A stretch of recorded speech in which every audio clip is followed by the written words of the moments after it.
Modern இந்தியாவில் ஏற்கனவே நம்ம ஆன்சர் ஃப்ரேமிங் வந்து பார்த்துட்டு இருக்கோம். மாடர்ன் இந்தியா நான் சொல்ற பொழுதே நீங்க வந்து ஃபேக்சுவலாகவும் நீங்க நிறைய நோட் பண்ணிட்டே வரணும்.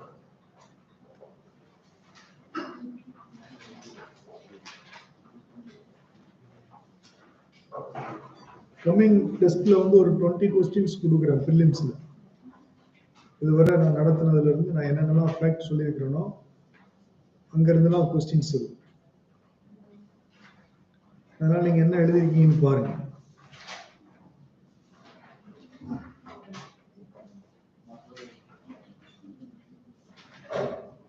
So in last class,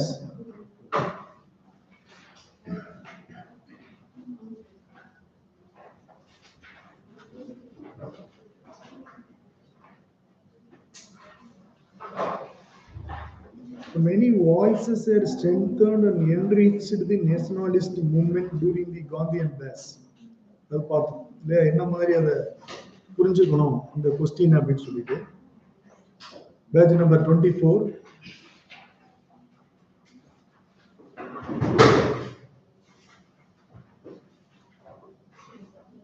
Examine the linkages between the 19th century's Indian Renaissance and the emergence of national identity. So very important question. How we can define national identity? National தேசிய அடையாளம் அப்படிங்கறத நாம எப்படி define பண்ணோம்?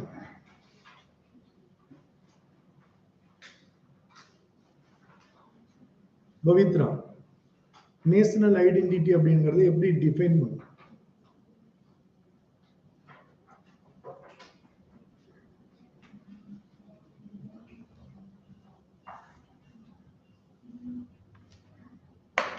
தேசிய அடையாளம் அப்படின்னு சொல்லுவோம்.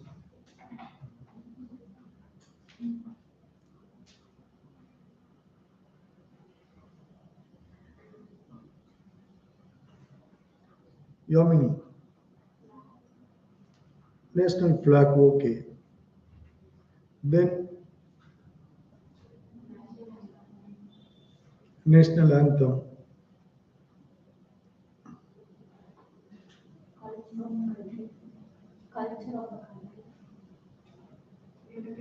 Culture.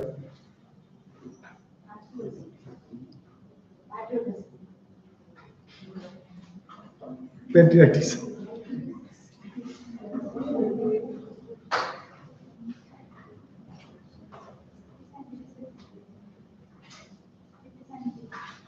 Citizenship, national identity. Other.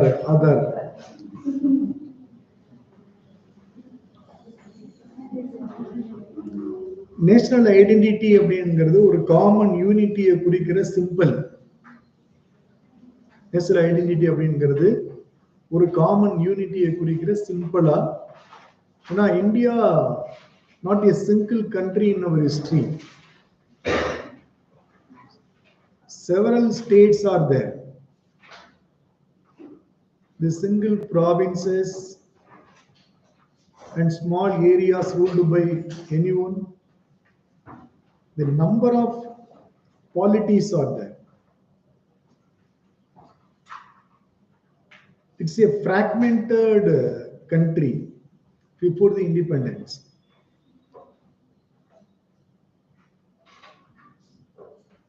But the Indians are commonly feel it's a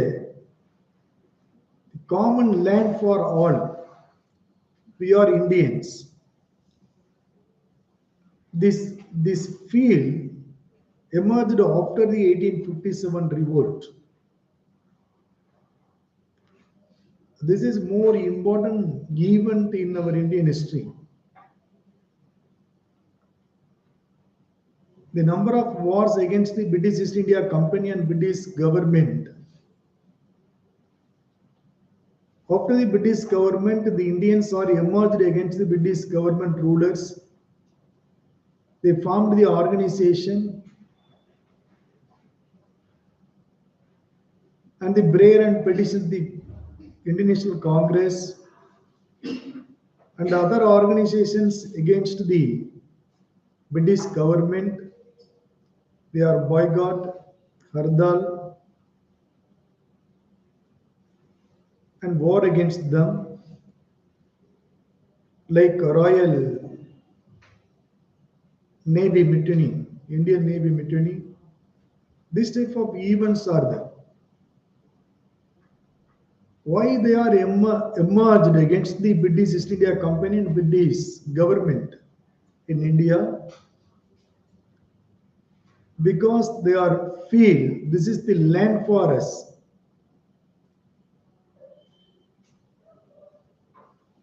This is the identity. இது வந்து நம்முடைய நிலம் தான் அப்படின்னு எல்லாருக்கும் ஒரு உணர்வு வந்து. அதுவரை பாத்தீங்கன்னா சின்ன சின்ன மாகாணங்களா அவங்க இருந்துகிட்டே இருந்தாங்க. அந்த ஐடென்டிட்டி கிடைக்கல. Even though in the time of monarchy, after Ashokan,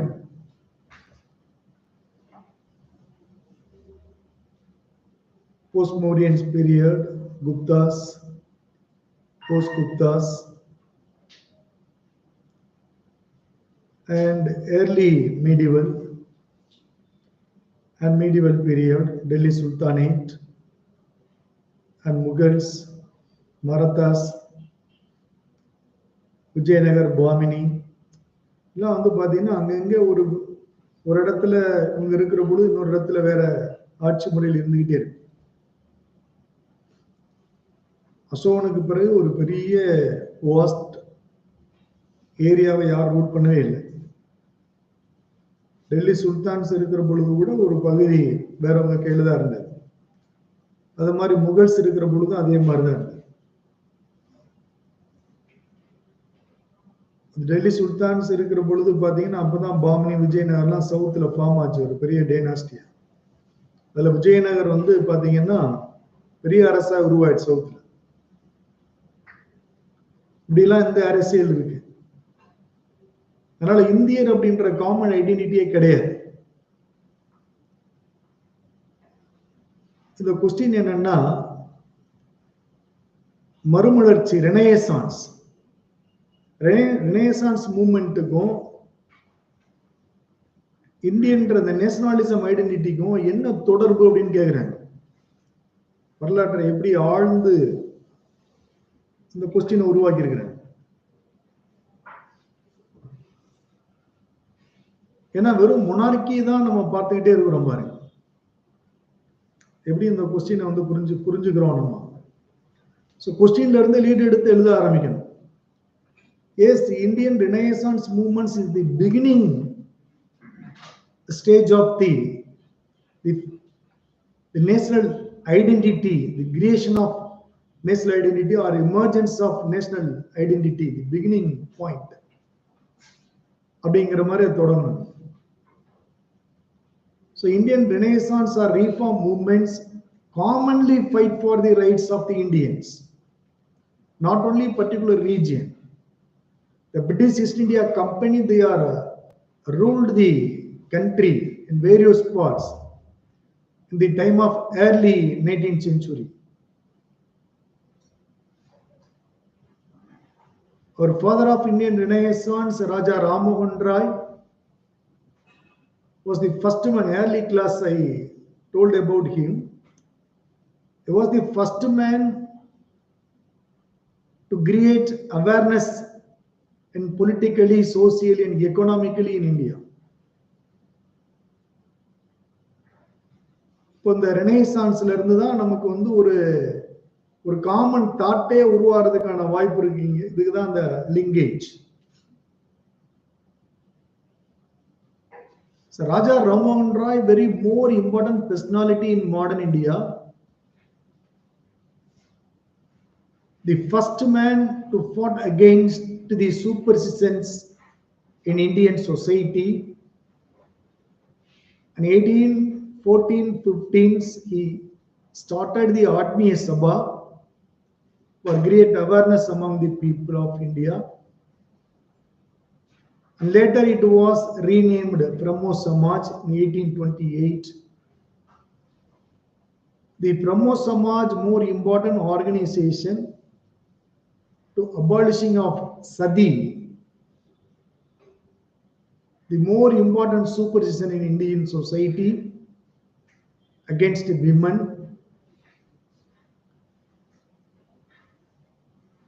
The Lord William Bentinck was the responsible person to create Act in 1829 to abolition of Sati. Commonly in India. So inga da identity creator. ஒரு பொதுவான சட்டங்களாவே உருவாக்கப்படும். அதை இவர் தான் initiate பண்றதுக்கு காரணமா இருக்கு. Renaissance மூவ்மெண்ட்ல இருந்து political, he was the man of in Bengal, but create political awareness throughout India, economic and social awareness throughout India, not only Bengal. This is creates linkage, the national identity. It lead.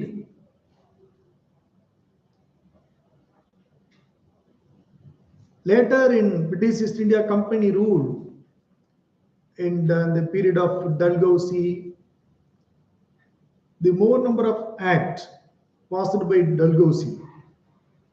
Very important one, doctrine of lapse.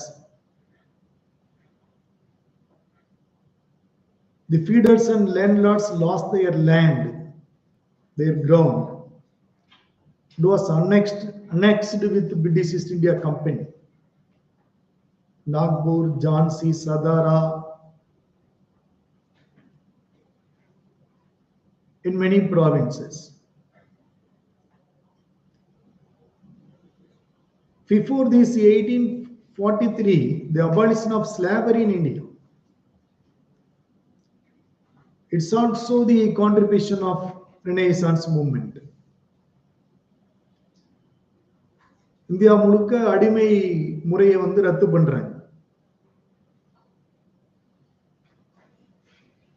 In 1856, Lord Dalhousie created an act, passed an act, Widow Remarriage Act, throughout India. Mainly the Renaissance movement tried to educate Indians.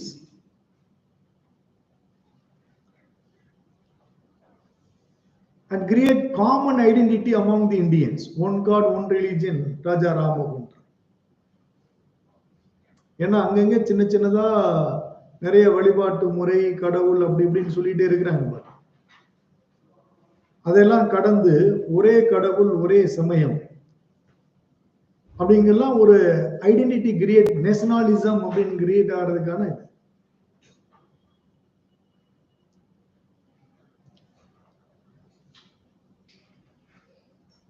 இப்படிலாம் ஒரு identity ஒரு கிட்டத்தட்ட ஒரு 40 years create ஆட 1814-15 இருந்து ராஜா ராம்மோகன் ராய், ஈஸ்வர் சந்திர வித்யாசாகர்,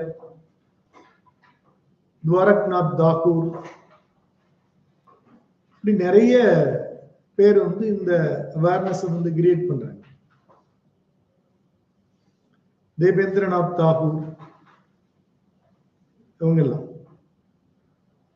அப்ப இங்க இருந்துதான் ஒரு காமனா ஒரு இது உருவாகிக்கிட்டே இருக்கு. ரெனைசான்ஸ் மூவ்மெண்ட் தான் இதுக்கு ஃபர்ஸ்ட் ஸ்டெப்ஸே உருவாக்குறாங்க. ஒரு கரடு முரடா இருக்கிற இந்திய சமூகத்தை, ஒரு இல்லிட்ரேட் அதிகமா இருக்கிற இந்திய சமூகத்துல இது போன்ற அந்த சூப்பர்ஸ்டிஷன் இதெல்லாம் அவங்க எதிர்த்து அதெல்லாம் இல்லாம ஆக்குறது மூலம் தான் ஒரு ஐடென்டிட்டி உருவாகிட்டே இருக்கு. இப்பதான் அந்த இந்தியர் அப்படிங்கிற உணர்வு,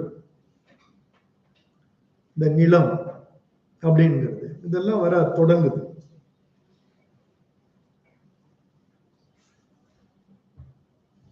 அப்ப இதன் மூலம் தான் வந்து பாத்தீங்கன்னா அங்கங்க இருக்கிற பிரச்சனைகளை மையப்படுத்தி நூல்கள் உருவாகும். அப்படிதான் ஏற்கனவே லாஸ்ட் கிளாஸ்ல நம்ம வந்து பார்த்தோம். நீல் தர்பன் இண்டிகோ ரிவோல்ட்ஸ் தொடர்புடைய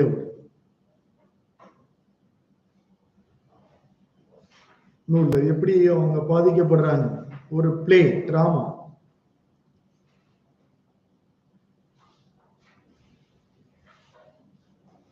இதனுடைய தொடர்ச்சியா அந்த இப்படி போயிட்டே இருக்கையில தான் 1857 ரிவோல்ட் வந்துடுது. ரெனேசான்ஸ் மூமெண்ட், அதுக்கப்புறம் இந்த ஃபீடருடைய இதெல்லாம் அனெக்ஸ் பண்ண டாக்டரின் ஆஃப் லேப்ஸ். இதனால பட் நேஷனல் ஐடென்டிட்டி இதுக்கு வந்து நம்ம வந்து 1857 ரிவோல்ட் எல்லாம் நம்ம இதுக்குள்ள கொண்டு போகணும்னு அவசியம் கிடையாது. ஏன்னா it's not a renaissance moment. We talk about Ishwar Chandra Vidyasagar, Raja Rammohan Roy, Debendranath Tagore, Keshab Chandra Sen, Swami Vivekananda, this type of reformers only we can use.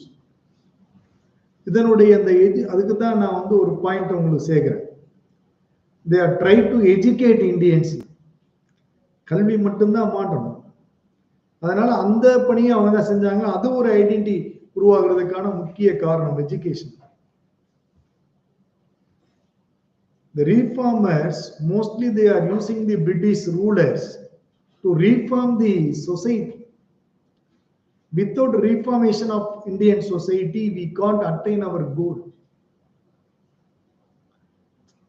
எதுவுமே புரியாத எதுவுமே சொல்ல முடியாது. கல்வின்ற ஒண்ணு வர்ற பொழுதுதான் அவன் எதையுமே புரிஞ்சுக்கும். இப்பதான் ஒரு முக்கியமான ஒரு விஷயம் நடக்குது. 1856ல இருந்து வந்து பாத்தீங்கன்னா ஒரு பெரிய மாற்றம் நிகழுது. எக்கனாமிக்கல் அவேர்னஸ் இதெல்லாம் வர ஆரம்பிச்சோம். இதனுடைய விளைவா நிறைய நூல்கள் எழுது. அப்படி ஒண்ணுதான் நீல் தர்பன் ஒண்ணு சொன்னேன். அதுக்கடுத்து ஒரு முக்கியமான ஒரு நூல் வந்து பாத்தீங்கன்னா ஆனந்த் மாத்.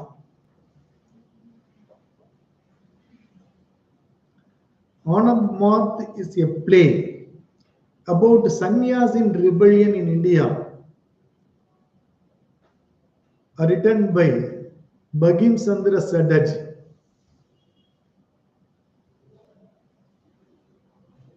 அதுல இருந்தா நாம வந்து அவர் நேஷனல் சாங் வந்தே மாதர் எடுத்துக்கிட்டோம்.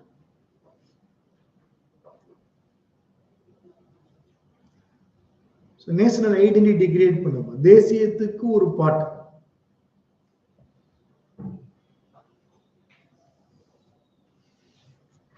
இல்லையா? இந்த நாட்டுக்கான மூட நம்பிக்கையில ஒழிக்கிறது, இந்தியன்ற ஐடென்டிட்டி உருவாக்குறது, இந்தியர்களுக்கு என்ன தேவைன்னு, இந்தியர்களுக்கு கல்வி. அதனாலதான் நிறைய எஜுகேஷனல் இன்ஸ்டிடியூஷன் வந்தது. Sir Syed Ahmad Khan,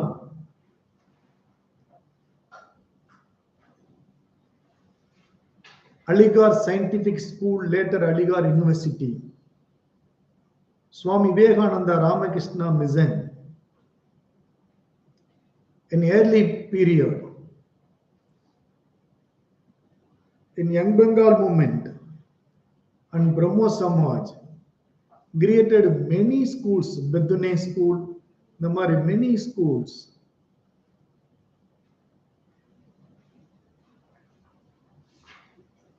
ஏன்னா கல்விதான் முக்கியம். அதன் மூலம் தான் அவங்க சூப்பர்விஷன் எல்லாத்தையும் எதிர்க்க தொடங்கினாங்க. கல்வியை கொடுத்ததுனாலதான் நமக்கு வந்து ஒரு ஐடென்டிட்டி, நமக்கு வந்து அவேர்னஸ் கிடைச்சு. Without Renaissance movement,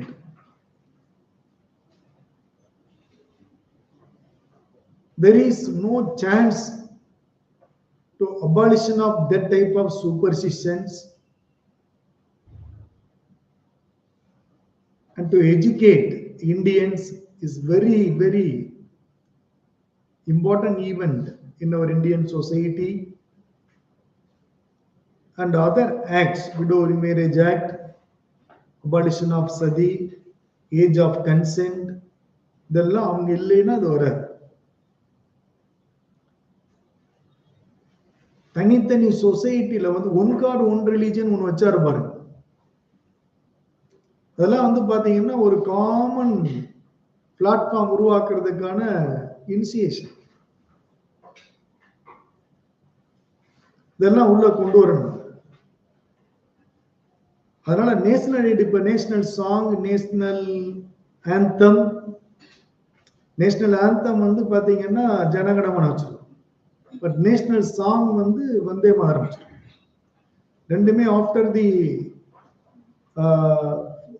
implementation of our Indian constitution, அதாவது நம்ம 1950 தான் அதை அக்செப்ட் பண்றோம். பட் அதுக்கு முன்னாடியே இந்தியன் நேஷனல் காங்கிரஸ் செஷன்ல இதெல்லாம் பாடிட்டாங்க. 1911 டிசம்பர் 11ல தான் ஜனகணமன் எழுதுறாரு ரவீந்திரநாத் தாகூர், ஒரிஜினலி இன் பெங்காலி. அது பட் வந்தே மாதரம் சாங் வந்து ஒரிஜினலி இன் சான்ஸ்கிரிட்.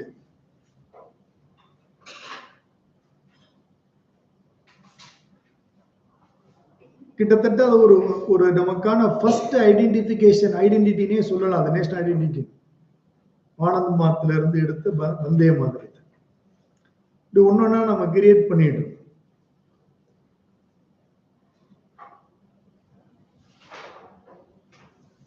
பொருளாதாரத்தை நம்முடையதுன்னு சொன்னோம், அரசியலை நம்முடையதுன்னு சொன்னோம், நமக்காக ஒரு ஆர்கனைசேஷன் வேணும்னு சொன்னோம். அதான் இந்தியன் நேஷனல் காங்கிரஸ். எல்லாருக்கும் கல்வி வேணும் அப்படின்னு சொன்னோம்.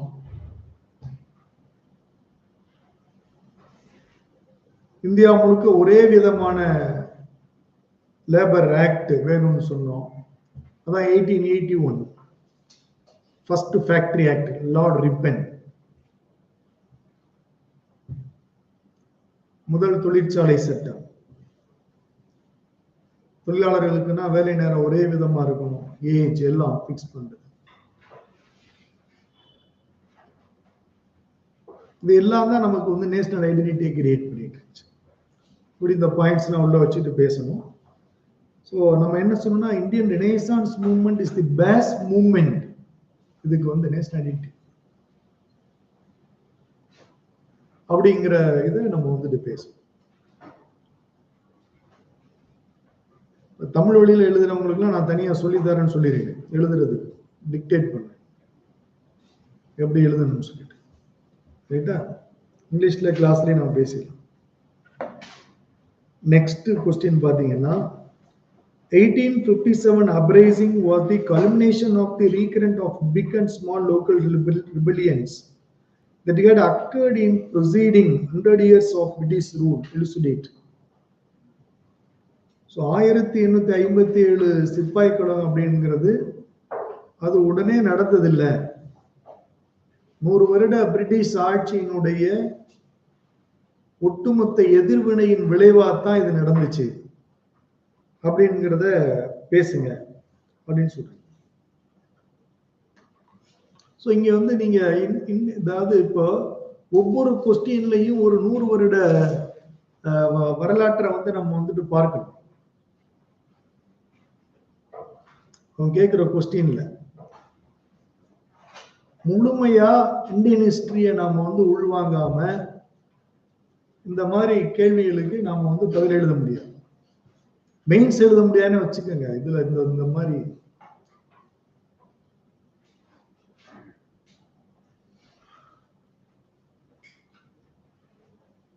அந்த அளவுக்கு நமக்கு புரிதல் இருக்கணும். இப்ப நான் சொல்றதுதான் உங்களுக்கு அதுக்கான கான்செப்ட் பேஸே அதான். இதை நல்லா நீங்க புரிஞ்சுக்கிட்டீங்கன்னா போதும். நீங்க அதுக்கப்புறம் புத்தகத்தை எடுத்து படிக்கணும்னு ஒன்று அவசியம் இல்லை. This is the concept and fact and consequences of Indian national movement and modern India. Already I told, history is the events with the causes and effect. காரணகாரியத்தோட உருவான நிகழ்வுகள். Every event connected with the previous event. ஒரு moment உருவானாலும் சரி, அந்த moment வந்து மற்றொரு மூமெண்டோட இணைக்கப்பட்டாலும் சரி, ஒரு moment இரண்டா உடைஞ்சாலும் சரி, எதுவா இருந்தாலும் அதனுடைய முந்தைய விளைவுகளோடு தொடர்பு பெற்று. அதனால அதை கேட்கிறாங்க 100 years அப்படின்னு, 100 வருட எதிர்வினைகள் அப்படின்னா எவ்வளவு வைட் கொஸ்டின் பாருங்க. ஆனா சிம்பிள் கொஸ்டின். நம்ம புரிஞ்சுக்கிட்டோம்னா இந்த மாதிரி கொஸ்டின் கேட்டா தான் எழுதுறதுக்கு ஈஸி. பர்டிகுலரா ஒரே ஒரு ஈவெண்ட்டை வச்சு ஒரு கொஸ்டின் கேட்டா அந்த ஈவெண்ட் தெரிஞ்சா தான் எழுத முடியாது. பட் இந்த மாதிரி கொஸ்டின் பாத்தீங்கன்னா 2-3 விஷயம் தெரிஞ்சா போதும், ஃப்ரேம் பண்ணிடலாம். அதான் பிளஸ் பாயிண்ட். ஹிஸ்டரியில இருக்கிற அட்வான்டேஜ் நம்ம புரிஞ்சுக்கணும்.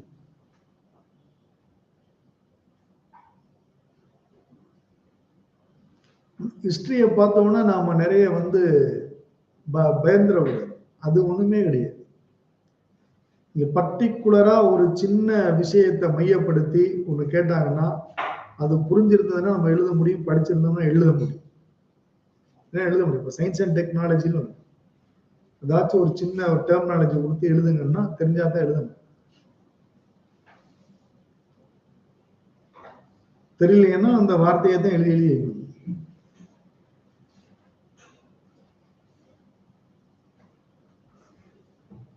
இப்ப L1 மிஷன் அனுப்புறோம் அப்படின்னு சொன்னா அது என்னன்னு நமக்கு தெரியும்.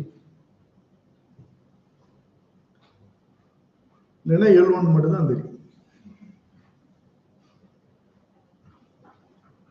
ஸோ கரண்ட் அஃபேர்ஸ் நீங்க இந்த மாதிரி படிக்கிற பொழுது இப்ப L1 மிஷன்னா அதுல அது இருக்கு இது இருக்கு அதெல்லாம் முக்கியம் கிடையாது. எப்பவுமே நீங்க படிக்கிற பொழுது ஒரு மிஷன் படிக்கிற பொழுது ஒரு சேட்டலைட்டு ஒரு லான்ச்சிங் வெஹிக்கிள் எதை படிச்சாலும் சரிதான். அது கீழே அடுத்த பாயிண்ட் நீங்க போட வேண்டியது நீங்களே போட்டுறணும், அப்ஜெக்டிவ்ஸ் அப்படின்னு. அதுதான் முக்கியம். நீங்க notes எடுக்கையிலே next point objectives.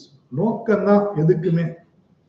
anyone scheme, anyone event, anyone act, anyone reform, anyone organization, எதுவா இருந்தாலும் அது கீழே நீங்க போட வேண்டியது, முதல்ல தெரிஞ்சுக்க வேண்டியது as a civil servant, as a civil services aspirant, objectives. நோக்கம் என்ன, அதுல இருக்கோ இல்லையோ நீங்க தேடி கண்டுபிடிச்சுக்கணும்.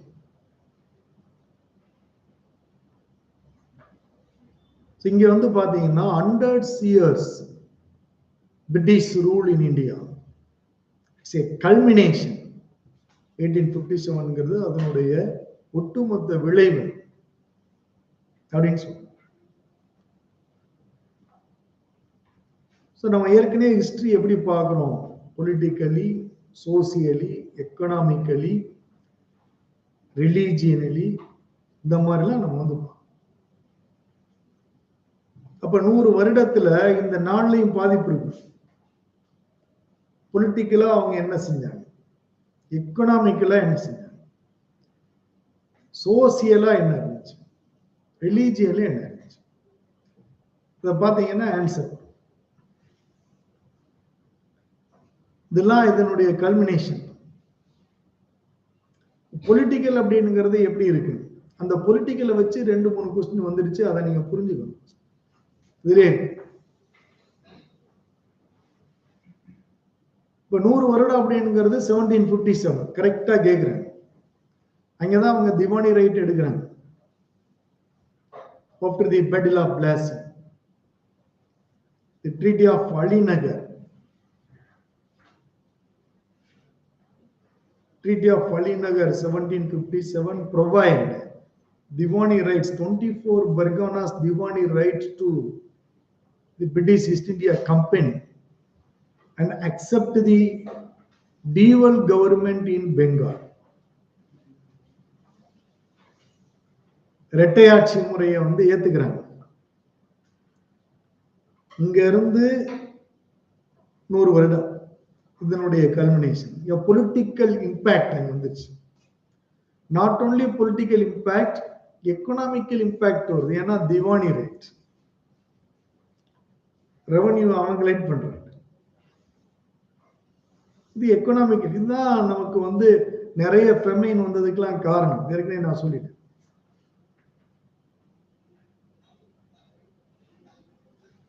Economical impact. அதுக்கப்புறம் அது சோசியல் இம்பாக்டா மாறுது. ஏன்னா பொருளாதாரம் பாதிச்சது அப்படின்னு சொன்னா அது சமூகத்தை தான் பாதிக்கும்.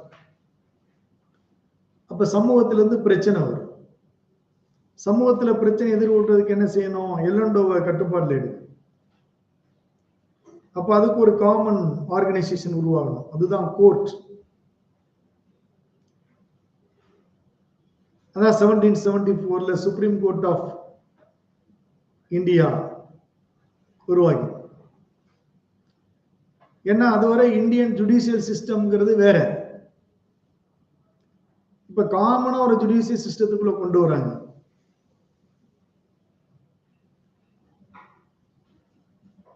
இஸ்லாமுக்கு ஒரு சட்டம் இருக்கு, இந்துக்களுக்கு ஒரு சட்டம் இருக்கு அப்படின்னு வச்சிருக்கிறாங்க. அப்படி இல்ல, எல்லாத்துக்கும் கோர்ட்.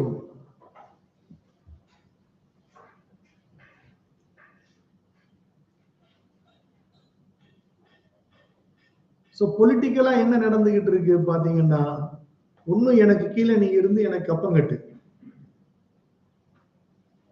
இல்லைன்னா உன்னுடைய பகுதி என்னோட இணைச்சுக்கணும். இதுதான் அவங்க ரெண்டே இதான் வச்சு. இல்ல எனக்கு ஃப்ரெண்டா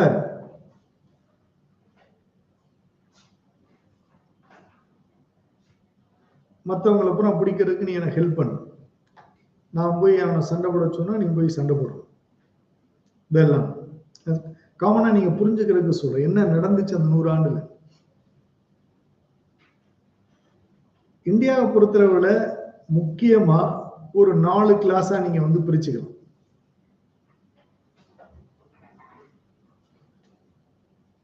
ஒன்னு அக்ரேரியன் கிளாஸ், பெசன்ட்ஸ். இன்னொன்னு ரூலிங் கிளாஸ்.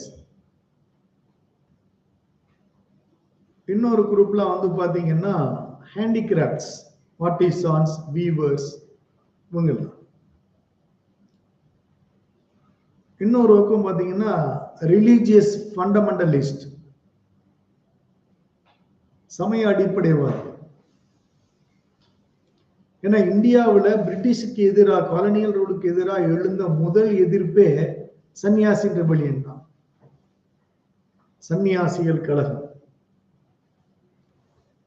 அந்த சன்னியாசின் ரிபெலியன் பத்தி உள்ள நாடகம் தான் ஆனந்த மாத். ஆனந்த் மாத், ஆனந்த மடம். மடம்ங்கிறது சன்னியாசி இருக்கிற இடம்.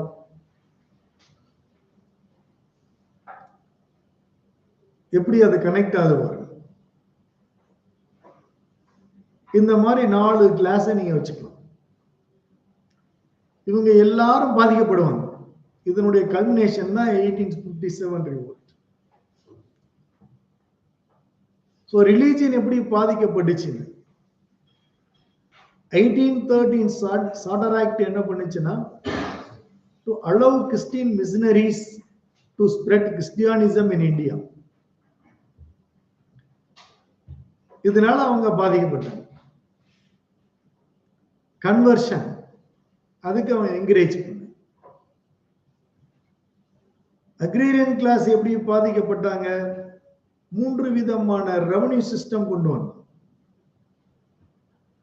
Number 1, 1793 permanent settlement or zamindari settlement or 10-year settlement is a revenue system to create new zamindars in India. They collected revenue from the peasants on behalf of British East India Company. இது ஒரு agreement, assignment.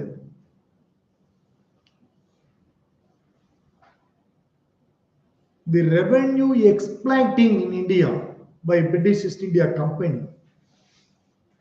So more number of famines occurred in India.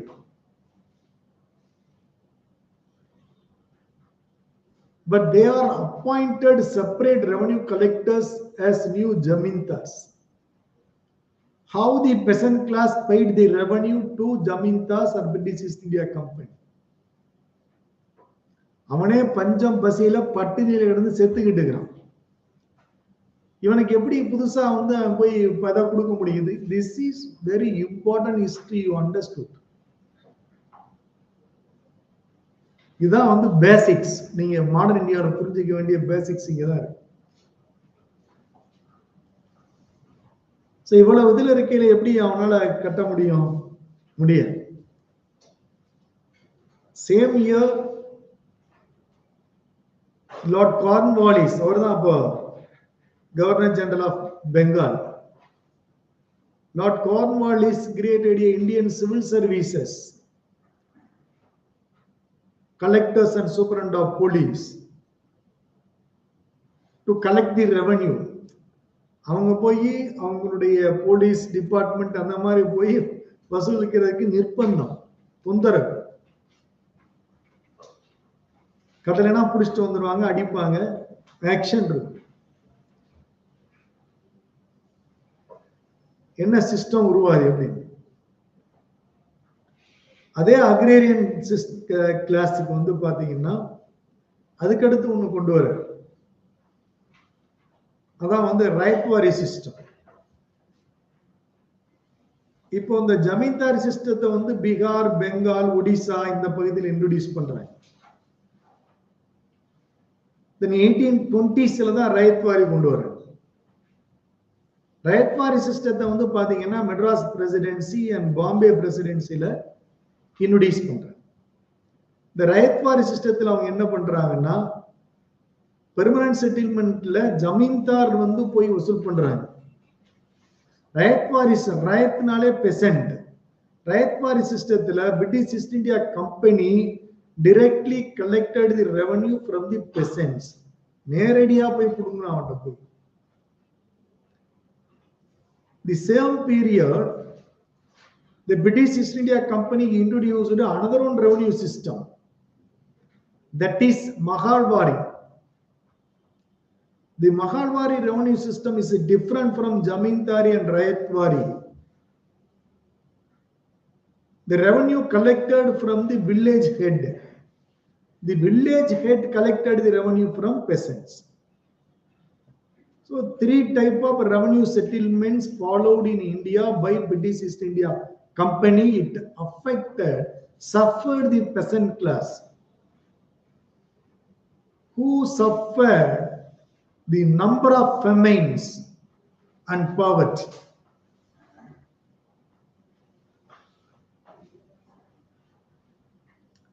யார் வந்து பஞ்சத்திலையும் பசியிலையும் பட்டினே அடிபட்டு இருக்கிறானோ அவன்கிட்ட இருக்கிற பணத்தை புடுங்கிறதுக்கு 3 விதமான மகால்வாரி சிஸ்டம் பாத்தீங்கன்னா north western frontier provinces and central provinces. இங்க அதை ஃபாலோ பண்ற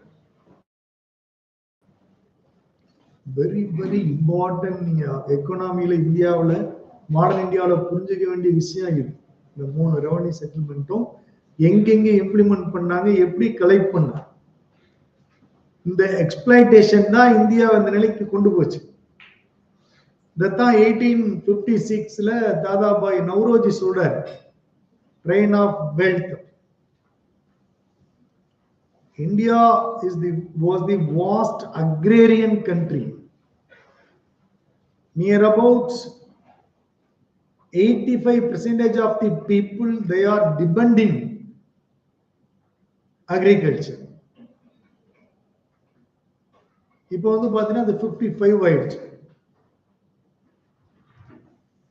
இதெல்லாம்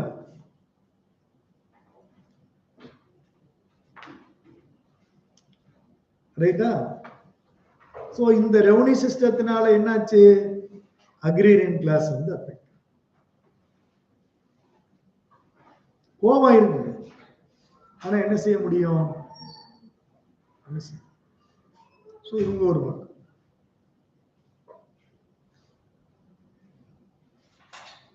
அதுக்கப்புறம் பாத்தீங்கன்னா அந்த ஃபீடர்ஸ்,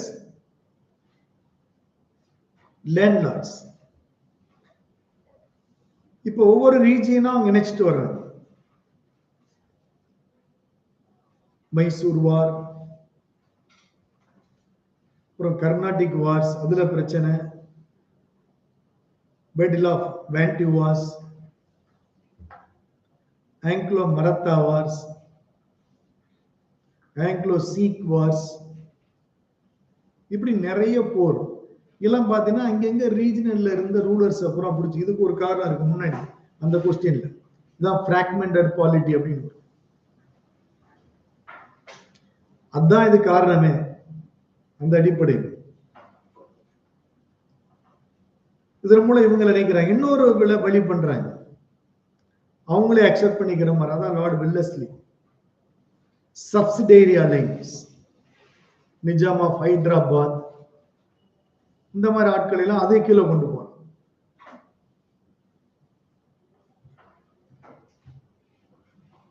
ஏதோ ஒரு வகையில அவங்களுடைய British East India company rule வந்து எக்ஸ்பேண்ட் ஆகிட்டே இருக்கு, உடைய கண்ட்ரோல் இன்க்ரீஸ் ஆகிட்டே இருக்கு.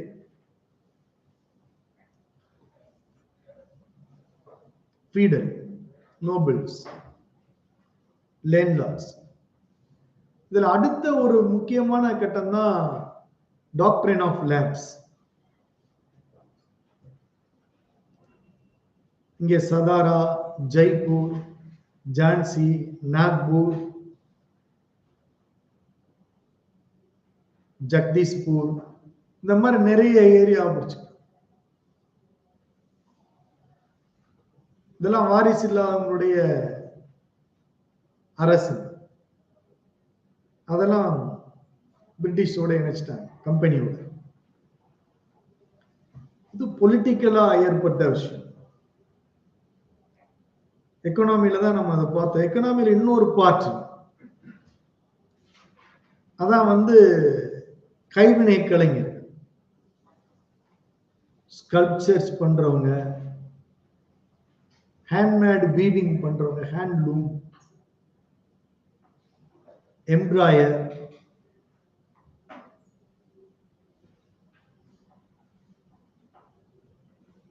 இமிடேஷன் ஜுவல்ஸ், கவரிங்லாம் சொல்றோம் இல்லையா, அந்த மாதிரி sculptures, pottery makers, goldsmith, இந்த மாதிரி நிறைய சின்ன சின்ன தொழில், ரீஜனலா ரூரல் ஆர்டிசான்ஸ், இதுல எல்லாம் நிறைய எக்ஸ்போர்ட் நடந்துட்டு இருந்துச்சு இங்க இருந்து. But after the Industrial Revolution in England, later in Europe, இது வந்து பாத்தீங்கன்னா இந்த பொருளை அங்க நிறைய அவங்க உற்பத்தி பண்ண ஆரம்பிச்சிட்டாங்க. இதோட ஃபைன் குவாலிட்டியில அவங்க இங்க கொண்டு வந்துட்டாங்க, இவங்க பாதிக்கப்பட்டாங்க. அதுக்கடுத்து பாத்தீங்கன்னா 1813 சார்ட்டர் ஆக்ட் வந்து very very important act modern India. நீங்க மாடர்ன் இந்தியாவை அந்த ஆக்ட் இல்லாம பேசவே முடியாது. இதுதான் ஒரு மேஜர் சேஞ்ச் ஏற்படுத்துது. அந்த 1813 சார்ட்டர் ஆக்ட் என்ன பண்ணும், exporting of raw, they encouraged exporting of raw materials from India to England. இங்க இருந்து ரா மெட்டீரியல் பூரா அங்கே அள்ளிட்டு போயிரு. அதனால அந்த cottage industries, rural industries, weaving industries இதெல்லாம் வந்து டிக்ளைன் ஆகும். இவங்கெல்லாம் பாதிக்கப்படும். காட்டேஜ் இண்டஸ்ட்ரியை பத்தியே ஒரு கொஸ்டின் இருக்கு.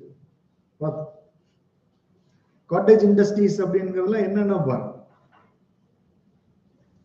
இப்ப நான் சொன்னதுதான் pottery making, handloom, artisans, handicrafts,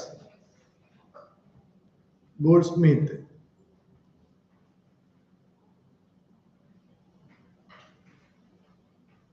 இந்த மாதிரி உள்ளவங்க எல்லாம் காட்டேஜ் இண்டஸ்ட்ரியில் வந்தாங்க.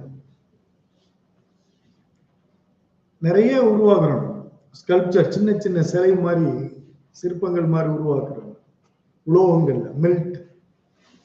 மெல்டிங் டெக்னாலஜி உள்ள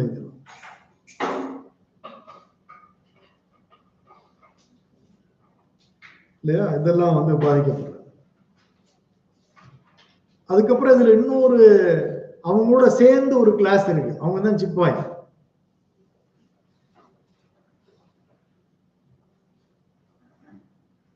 இந்தியன் சிப்பாய் பத்தி பிரிட்டிஷ் ஹிஸ்டாரியன் சொல்ற போது the Chippewas in peasant uniform அப்படின்னு சொல்லுவாங்க. அது அந்த சிப்பாய் பத்தி கொஸ்டின் 2-3 முறை ரிஃப்ளெக்ட் ஆயிட்டே வந்துகிட்டே இருக்குது மாடர்ன் இந்தியா.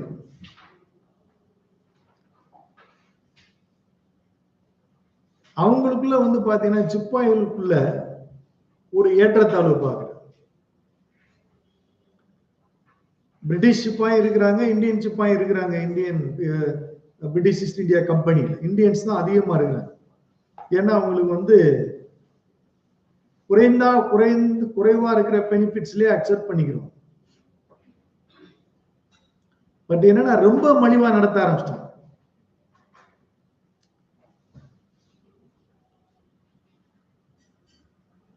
யூனிஃபார்ம் நல்ல அதான் சிப்பாய்ஸ் இன் பெசன்ஸ் யூனிஃபார்ம் தான். யூனிஃபார்ம் இல்ல, food, no increment, no promotion, no பேட்டா,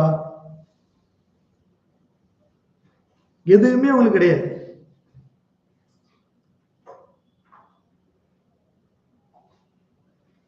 இதனால பாத்தீங்கன்னா 1820s இருந்தே சிப்பாய் வந்து அங்கங்க ரிவோல்ட் பண்ண ஆரம்பிச்சிட்டாங்க. அதுல முக்கியமா வந்து 1806 வெள்ளூர் முற்றுகையே அது ஒரு சிப்பாய் முற்றுகை தான்.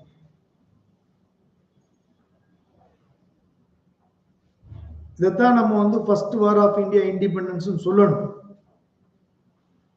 அதுக்கப்புறம் ஒடிசால ஒரு சிப்பாய் முற்றுகை நடந்துச்சு.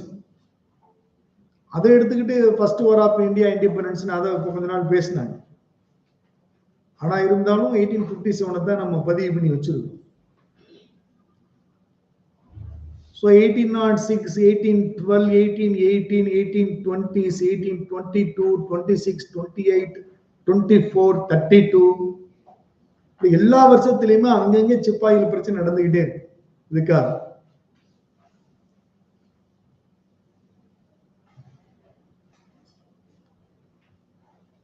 இப்ப 1857 மார்ச் 29 வந்து பாத்தீங்கன்னா பராக்பூர் மிட்டுனி மங்கள் பாண்டே, இதுதான் அந்த சிப்பாய் முற்றுகைக்கான இனிஷியேஷன் அப்படின்னு வச்சுக்கலாம். The fat of cow and pig அத வந்து கார்ட்ரிட்ஜஸ்ல வந்து இருந்து பல்ட்ட கடிச்சு எடுக்கும், அப்புறம் லோட் பண்ணும். இத வந்து முஸ்லிம்களும் இந்துக்களும் எதிர்க்கிறாங்க. இது அப்புறம் நடக்கிறது. இப்ப நம்ம கொஸ்டினுக்கு வர்றோம்.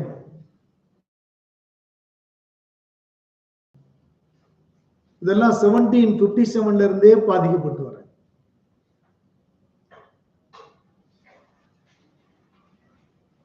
இதனுடைய கல்மினேஷன் தான் 1857 ரிவோல்ட் அப்படின்னு பினிஷ் பண்ண.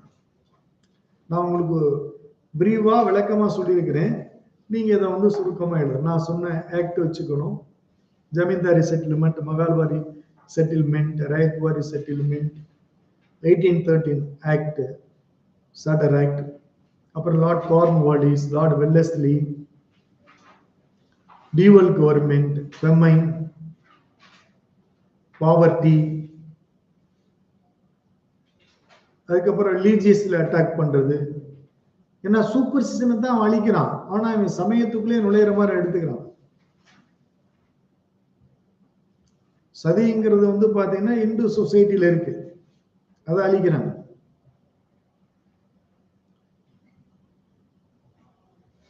Widows not allowed to remain Hindu சொசைட்டில, அதையும் காலி பண்றாங்க. இதெல்லாம் வந்து பாத்தீங்கன்னா அவங்க ரிலீஜியனை வந்து ரொம்ப அக்ரெசிவா அவங்க அட்டாக் பண்றாங்க. ஒரு பக்கம் கன்வர்ஷன், இன்னொரு பக்கம் இப்படி. இதுதான் நம்ம வந்து இந்த culmination. Several sections of the people. The 1857 uprising, it's not an immediate event. எப்படி நீங்க ஸ்டார்ட் பண்ணணும்? It's a slow development from 1757. After the British East India Company got the Diwani rights in Bengal. Slowly they are dominating the Indian polity. Actually, they are the trading companies. Now they are converting as a ruling company. They introduced the dual government. They are interested to collecting revenue from India, from peasants. They introduced a new type of settlements, revenue settlements, new method of revenue collection to collect revenue from the peasants. The peasants suffered from the new revenue settlement because of more number of famines. They are in poverty. There is no irrigation facilities. There is no providing of agriculture implements to them. Any other services not provided by the British East India Company to the peasants. But they are continuously collecting the revenue from the peasants. They are suffered. Near about 100 years.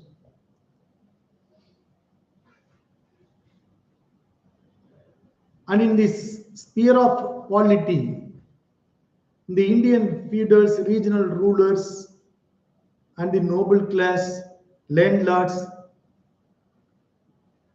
they are affected in various acts and wars and annexation. Finally, the subsidy, doctrine of lapse. இதெல்லாம் நீங்க அப்படியே பேசிட்டு and the religious fundamentalist, religious leaders. இங்கே அதே மாதிரி 1813 Satract allowed the Christian missionaries to spread Christianity in India. They felt the Indians, the Hindus, more and more Hindus, they are converted to Christianity.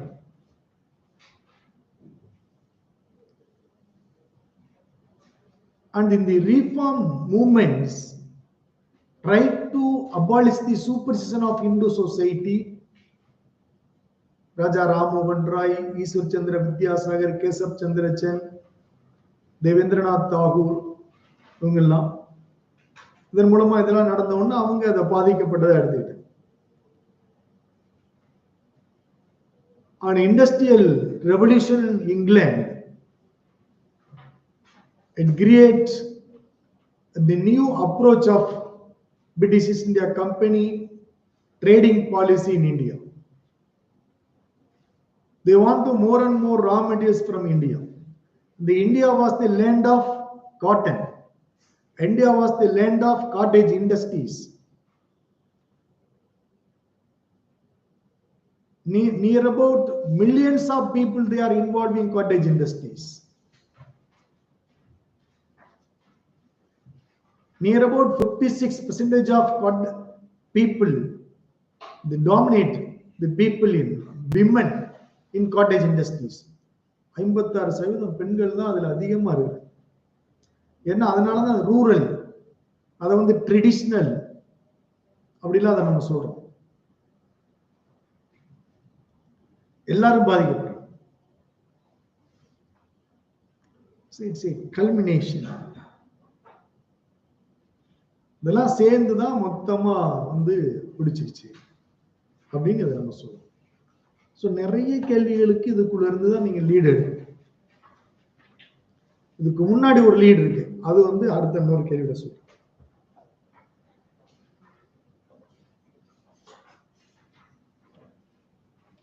Throw light on the significance of the thoughts of Mahatma Gandhi in present times. Mahatma காந்தியினுடைய சிந்தனைகள்லாம் இன்னைக்கும் பொருந்தும் அப்படிங்கிறத நீங்க வந்து வெளிச்சம் போட்டு காட்டுங்க, எடுத்து பேசுங்க. We are traveling in 21st century now. there is a scenario of globalization, privatization, and liberalization throughout the world. The technological development and economical competition within the multipolar countries. It creates tensions among the countries, the problems in borders. There is a threatening of peace of world. Then the principles of Mahatma Gandhi is more relevant at present time. The non-violence, ahimsa,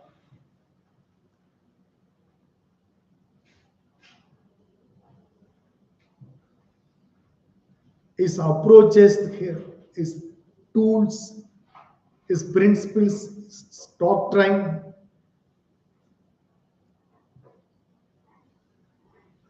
எல்லாமே இன்னைக்கு பிரசன்ட்ல தேவை. மகாத்மா காந்தி எஜுகேஷனுடைய பாலிசியே டிஃப்ரெண்டா இருக்கு. அதான் Wardha education பாலிசின்னு சொல்லிட்டு ஒன்னு அவரே doctor ஒரு ராதாகிருஷ்ணன் தலைமையிலேயே அவரு வார்தா எஜுகேஷன் அவர் தலைமையில 1938ல இது பண்ணுவாங்க. அது என்னன்னா எல்லாரும் அவங்கவுங்க மதர் டங்ல படிக்கணும் அப்படிங்கிறது அதனுடைய நோக்கம். அதுவே இன்னைக்கு பிரசன்ட் டைம்ல தேவைதான்.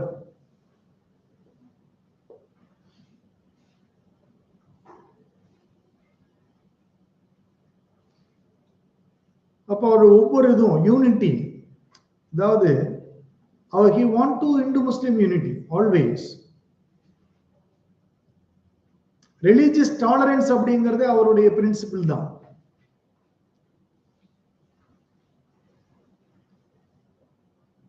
சமய சகிப்புத்தன்மை இருக்கணுங்கிறது. தாய்மொழி வழி கல்வி, அஹிம்சா வழி நான் வயலன்ஸ், இதெல்லாம் அவருடைய principle thought. To promote cottage industries, அதான் ஆர்டிகல் 40, 39 எல்லாம் ஒண்ணா வச்சிருக்கணும். வில்லேஜ்ல பொருளாதாரம் இருக்கணும் அப்படிங்கறத அவர் சொன்னார்.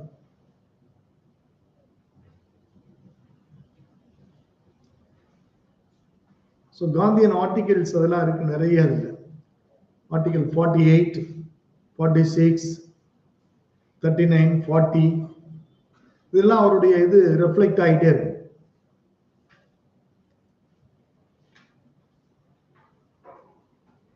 இந்த மாதிரி பாயிண்ட்ஸ் எல்லாம் இன்னும் இருக்கு. எடுத்துக்கிட்டு நம்ம அவருடைய தாட் இன்னைக்கும் பிரசன்ட்டுக்கும் அது தேவை. கல்வியில் எடுத்துக்கிறணும், சொசைட்டியில் எடுத்துக்கிறணும், பாலிட்டியில் எடுத்துக்கிறணும், எக்கனாமியில் எடுத்துக்கிறணும், அந்த மாதிரி எல்லா ஸ்பேர்லையும் எடுக்கணும், ரிலீஜியன்லையும் எடுக்கணும்.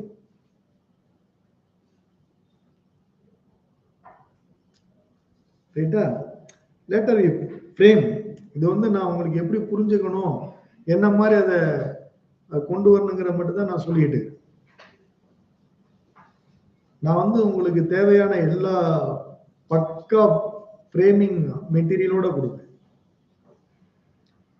Clarify how mid-18th century India was beset with the specter of a fragmented polity. இதான் இப்ப நம்ம பேசுனதுக்கு முன்னாடி உள்ள விஷயம். 1757ல இருந்து பேசணும் இல்லையா? இது up to 1757 வரை பேசுறாங்க. இதுல நம்முடைய மாடர்ன் இந்தியாவே முடிஞ்சிருச்சு உங்களுக்கு. இந்த ரவுண்டுக்குள்ள தான் ஓடிக்கிட்டு இருக்கிறோம். இப்ப இவ்வளவு பேர் எதிர்ப்பு ஏன் வந்தது 1857க்கு? ஒரு 100 வருடம் கல்மினேஷன். இந்த நிலைக்கு காரணம் என்ன? இந்த up to mid 18th century அந்த இடம். இது பாத்தீங்கன்னா பிராக்மெண்டட் பாலிட்டி, அதாவது சிதறிய அரசியல் சூழல், சிதறிய துண்டுபட்ட சிறு சின்னதா Very, very important question. Concept. The death of Aurangzeb 1707, it's lead to the beginning point to create a fragmented political situation in India. We can easily define what is the reason. The last efficient leader of Mughal dynasty was Aurangzeb. After the death of Aurangzeb, Bahadur Shah I came to the power. He was the elder son of Aurangzeb. He is in the age of 64. He attained the throne. 64 வயசுல ஆட்சி புரியறதுக்கு வர்றார்.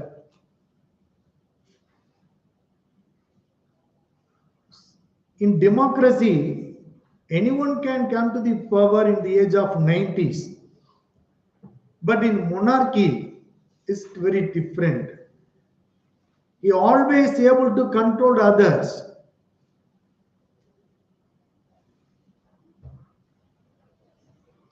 அந்த மாதிரி அவர் வந்து control பண்ண அளவுக்கு ஒரு துடிப்பா இருக்கும். பட் பகதூர் ஷா அப்போ வந்தாரு 64ல வர்றாரு. ஏன்னா அவுரங்கசீப்பே 50 வருஷம் ரூல் பண்ணிட்டு இருக்காரு. 50 வருஷம் ரூல் பண்ணார். ஷாஜகானை வந்து அடைச்சு வச்சுட்டு ரூல் பண்ணார். ஷாஜகான் இருந்திருந்தாருன்னா இன்னும் முடியும். ஷாஜகானை சிறைப்படுத்திட்டு தான் வந்தார். அதுக்கப்புறம் அவருடைய சகோதரர் அப்புறம் கொலை பண்ணார். தாரா சிக்கோ எல்லாத்தையும்.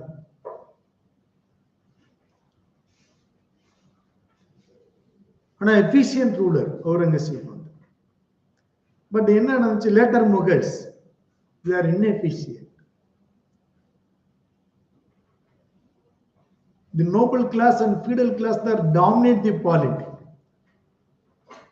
Very important nobles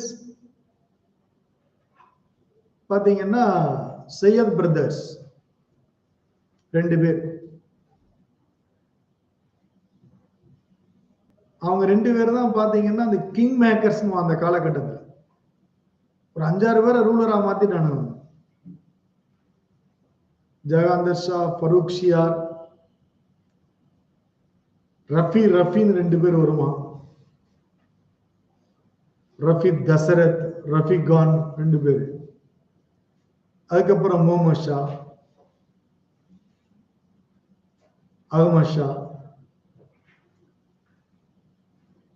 ஷா ஆலம் 2, ஆலம்கீர் 2, ஷா ஆலம் 2.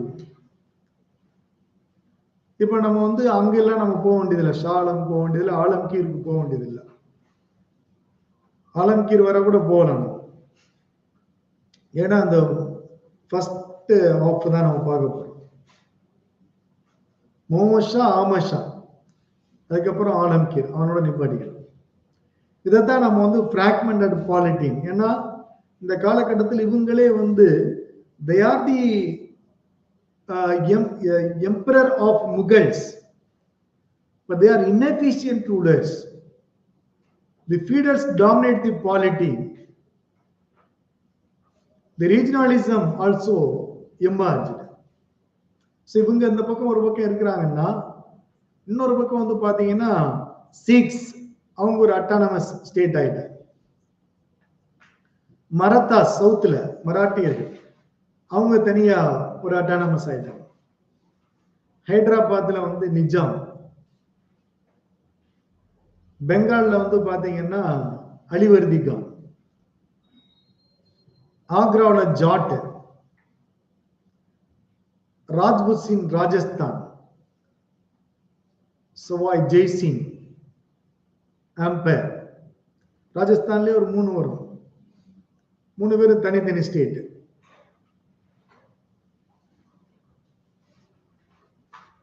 அவாத்துல வந்து பாத்தீங்கன்னா சதாத் கான். இப்படி இவங்க எல்லாம் ரீஜனல் ரூலர்ஸா எமர்ஜ் ஆயிட்டாங்க.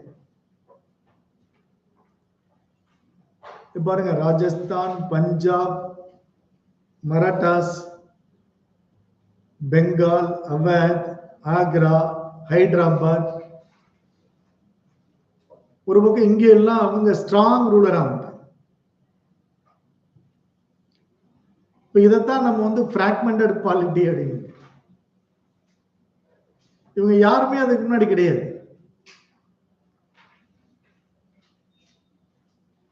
ஒரு பக்கம் முகல் ரூலர்ஸ், லேட்டர் ரூலர்ஸ் இருக்கிற பொழுது பாத்தீங்கன்னா 2 படையெடுப்பு, முக்கியமான படையெடுப்பு. அதுல ஒண்ணு வந்து பின்னாடி போயிடும் 1761 Ahmad Abdali, third battle of Panipat. அதுக்கு முன்னாடி ஒருத்தர் வருவான் Nadir Shah 1738-39. he blundering India, destroyed India. Battle of Karnal 1739 Nadir Shah.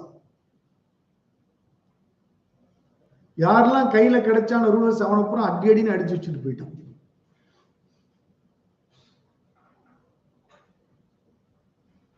அவன் வந்துதான் பாத்தீங்கன்னா அந்த பீகாக் த்ரோன், கோஹினூர் டைமண்ட் இதெல்லாம் தூக்கிட்டு போயிட்டாங்க.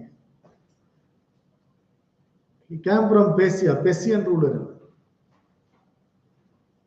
அதுக்கப்புறம் அவனுக்கு கீழே இருந்தவன் அந்த அஹமத் அப்தாலி, அவன் மறுபடியும் வருவான். அவர் விட்டு போனதை நம்ம தொடர்ந்து செய்யலாம். அப்ப அஹமத் அப்தாலி வரும்பொழுது பாத்தீங்கன்னா இந்தியாவிலே கொஞ்சம் பவர்ஃபுல்லா இருக்கிறவன் வந்து மரத்தாஸ். மரத்தாஸுக்கு அவனுக்கு தான் பிரச்சனை வரும். மரத்தாசை அடிச்சு துவம்சம் பண்ணி வச்சுட்டு போயிடும். Third battle of Panipat. அந்த பானிபட் போற பத்தி ஒரு கொஸ்டின் கேட்டாங்க. The Battle of Panipat shaking the many dynasties in India.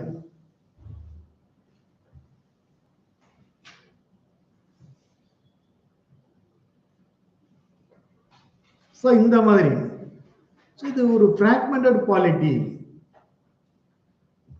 ஒரு புறம் வந்து weakened centralized empire, another one side the regional rulers also emerged in Rajasthan, Punjab,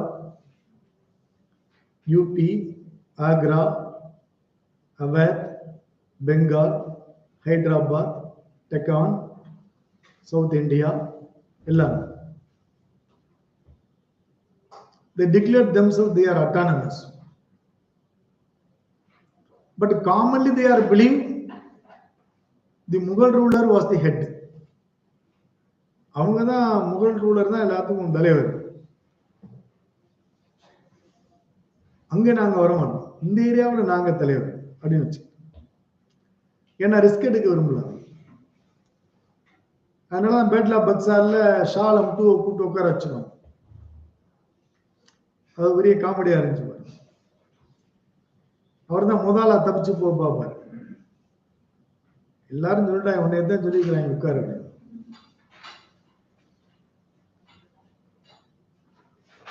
அவன் எல்லாத்துக்கும் சேர்த்து ஆப்போசிட் போயிட்டாங்க. So இது வந்து the mid 18th century India was beset with the specter of a fragmented polity. Yes, sure. After the death of Aurangzeb is a beginning point. The emergence of fragmented polity in India, because later Mughals, they are inefficient. Their inefficiency lead to emergence of regional rulers in India. Even in Rajasthan, there is a different states in 3 names: Ampur, Ampur, Jaipur, இதெல்லாம். யூபில வந்து பாத்தீங்கன்னா அவாத் ஒரு பக்கம், ஆக்ரா ஒரு பக்கம், இவன் தனித்தனியா. இதான் வந்து நமக்கு fragmented polity. And the invasion of Nadir Shah in 1738-39 devastated the Indian wealth. He destroyed and blundered. இதெல்லாம் பார்த்துட்டு தான் பிரிட்டிஷ் அவனே இங்க வந்து அடிச்சுட்டு போகும்போது நம்ம ஏன்டா அவன் என்னன்னா அவன் அடிச்சுட்டு போயிட்டான், கொள்ளையடிச்சுட்டு, நம்ம இருந்து அடிப்போம் அப்படின்னு அவன் டிசைட் பண்ணான்.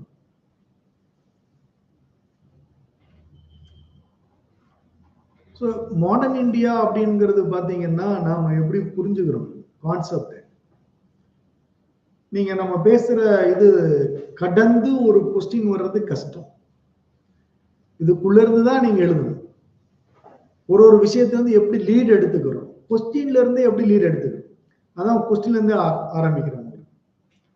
அந்த லீட் எடுத்துக்கிட்டீங்கன்னா ஆன்சர் ஈஸியா கிடைக்கும். இன்னொரு கொஸ்டின் வந்து பாருங்க. Why did the moderates fail to carry conviction within the nation about their proclaimed ideology and political goals by the end of the 19th century? So இதெல்லாம் கடந்து அடுத்த கட்டம். இப்போ நான் பார்த்தோம் ஒரு 100 years, இப்போ இந்த ஒரு 50 years, இதெல்லாம் கடந்து இந்த ரெனேசான்ஸுக்கும் நேஷனல் ஐடென்டிட்டியும் லிங்கேஜ் போட்டோம். அதனுடைய அடுத்த கட்ட அந்த நேஷனல் ஐடென்டிட்டியினுடைய விளைவு தான் இந்தியன் நேஷனல் மூவ்மெண்ட். அது ஒரு ஐடென்டிட்டி, அதான் Indian national congress. So Indian national காங்கிரஸினுடைய அப்ஜெக்டிவ்ஸ் அப்படின்னு பார்த்தோம்னா மெயினா to create awareness among the people about polity, economy and society. என்னவோ அதான் ரெனேசான்ஸ் மூவ்மெண்ட் என்ன பிளான் பண்ணுச்சோ அதுதான். Through the pamphlets and public meetings. அவங்களுடைய கோல் தான் இங்க கொஸ்டின்.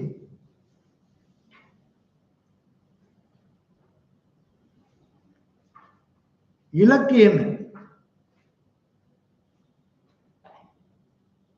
பேம்ப்ளெட் அடிக்க வேண்டியது, நோட்டீஸ் அடிக்க வேண்டியது, கொண்டு எல்லாத்தையும் நீ கொடுக்கணும். அவசரப்படக்கூடாது, கவனமா இருக்கணும். இந்த படிச்சு பாரு, ஏதாவது பிரச்சனை எங்கள்கிட்ட சொல்லு, நாங்க அங்கே போய் சொல்லிடுவோம். நீங்களா ஏதாச்சும் பிரச்சனை பண்ணி மாடிக்காது. சும்மா ஒரு சொல்ற என்ன ஸ்டார்டிங்.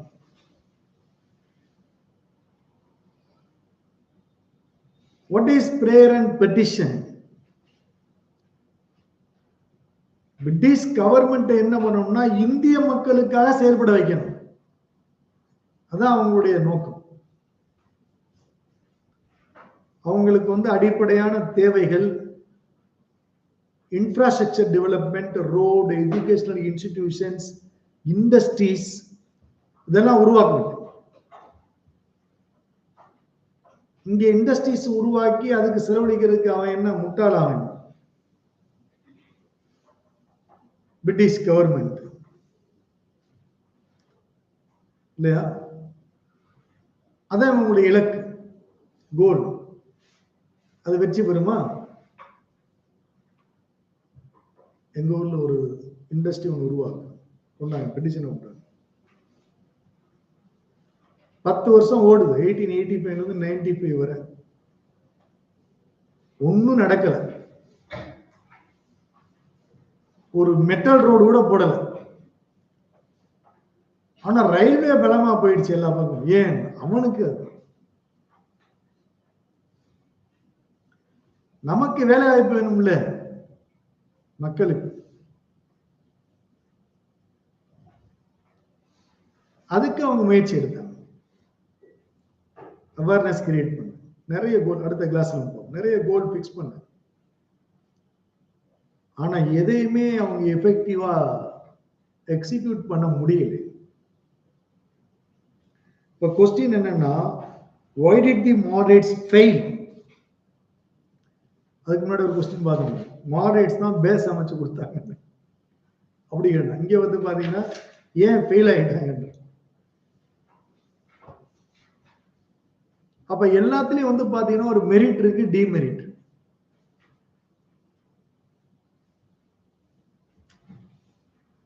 நீங்க ஒரு ஆர்கனைசேஷன் எடுத்துட்டீங்கன்னா இந்த அதுல வந்து மெரிட் இருக்கும், டிமெரிட் இருக்கும் இல்லையா? இதெல்லாம் நாம வந்து அடுத்த வகுப்புல பார்க்கலாம். இப்ப நீங்க வந்து ஒரு கொஸ்டின் எழுதுங்க.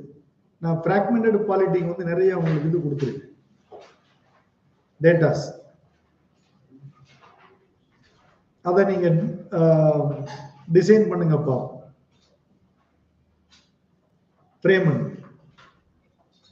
அவுரங்கசீப் டெத்து, அதுல இருந்து லீட் ஆகிறது. சென்ட்ரலைஸ்டு எம்பையர் வந்து டிக்ளைன் ஆகிறது. inefficient later Mughal rulers, emergence of new regional rulers, Awadh, Agra, Bengal, Hyderabad, Deccan, Marathas, Rajasthan, Punjab, Sikhs எல்லாம் அவங்களே ரெவன்யூ கலெக்ட் பண்ணிக்கிறாங்க, எல்லாம் பண்ணிக்கிறாங்க. அப்போ வந்து ஒரு ஒருங்கிணைந்த India, vast empire, vast bureaucrats, centralised empire இருந்த ஒரு இந்தியா வந்து பிராக்மெண்டட் குவாலிட்டியா மாறிடுச்சு. அவ்வளவுதான். ரைட்டா?